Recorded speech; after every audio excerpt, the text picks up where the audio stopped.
Then the whole assembly rose and led him off to Pilate. And they began to accuse him, saying, "We have found this man subverting our nation. He opposes payment of taxes to Caesar and claims to be Messiah, a king." So Pilate asked Jesus, "Are you the king of the Jews?" "You have said so." Then Pilate announced to the chief priests and the crowd, "I find no basis for a charge against this man." But they insisted, "He stirs up the people all over Judea by his teaching. He started in Galilee and has come all the way here." On hearing this, Pilate asked if the man was a Galilean. When he learned that Jesus was under Herod's jurisdiction, he sent him to Herod, who was also in Jerusalem at that time. When Herod saw Jesus, he was greatly pleased, because for a long time he had been wanting to see him. From what he had heard about him, he hoped to see him perform a sign of some sort. He plied him with many questions, but Jesus gave him no answer. The chief priests and the teachers of the law were standing there, vehemently accusing him. Then Herod and his soldiers ridiculed and mocked him. Dressing him in an elegant robe, they sent him back to Pilate. That day, Herod and Pilate became friends. Before this, they had been enemies. Pilate called together the chief priests, the rulers, and the people, and said to them, "You brought me this man as one who was inciting the people to rebellion.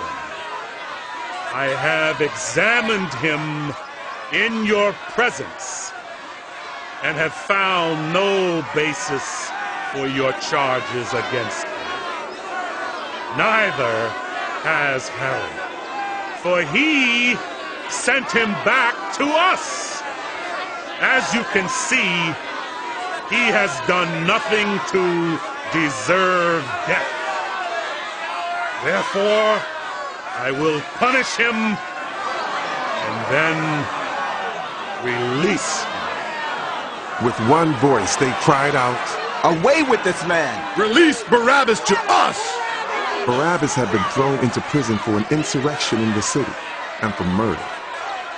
Wanting to release Jesus, Pilate appealed to them again, but they kept shouting, "Crucify him! Crucify him! Crucify him! He's not the king." For the third time, Pilate spoke to them. "Why? What crime has this man committed? I have found in him no grounds for the death penalty. Therefore, I will have him punished and then release him." But with loud shouts, they insistently demanded that he be crucified. And their shouts prevailed. So Pilate decided to grant their demand. He released the man who had been thrown into prison for insurrection and murder, the one they asked for, and surrendered Jesus to their will. As the soldiers led him away, they seized Simon from Cyrene, who was on his way in from the country, and put the cross on him and made him carry it behind Jesus. A large number of people followed him, including women who mourned and wailed for him. Jesus turned and said to them,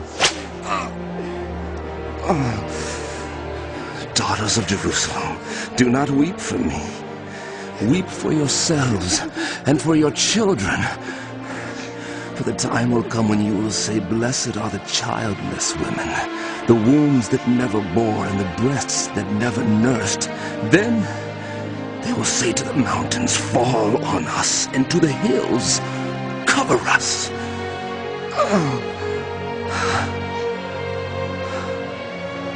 For if people do these things when the tree is green, what will happen when it is dry?" 2 other men, both criminals, were also led out with him to be executed. When they came to the place called the Skull, they crucified him there, along with the criminals, one on his right the other on his left. Jesus said, Father, forgive them, for they do not know what they are doing. and they divided up his clothes by casting lots. The people stood watching, and the rulers even sneered at him. They said, He saved others. Let him save himself if he is God's Messiah, the chosen one. The soldiers also came up and mocked him. They offered him wine vinegar and said, If you are the king of the Jews, then save yourself. There was a written notice above him which read, This is the King of the Jews. One of the criminals who hung there hurled insults at him. Aren't you the Messiah? Save yourself and us! But the other criminal rebuked him. Don't you fear God? He said, Since you are under the same sentence, we are punished justly, for we are getting what our deeds deserve. But this man has done nothing wrong. Then he said, Jesus, remember me when you come into your kingdom. Jesus answered him,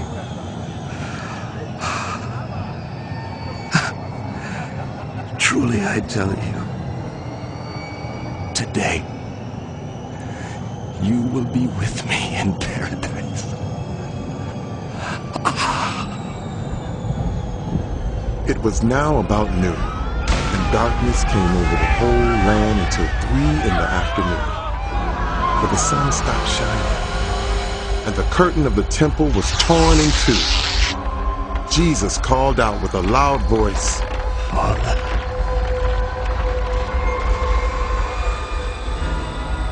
into your hands I commit my spirit. When he had said this, he breathed his last. The centurion, seeing what had happened, praised God and said, Surely this was a righteous man. When all the people who had gathered to witness this sight saw what took place, they beat their breasts and went away. For all those who knew him, including the women who had followed him from Galilee, stood at a distance, watching these things.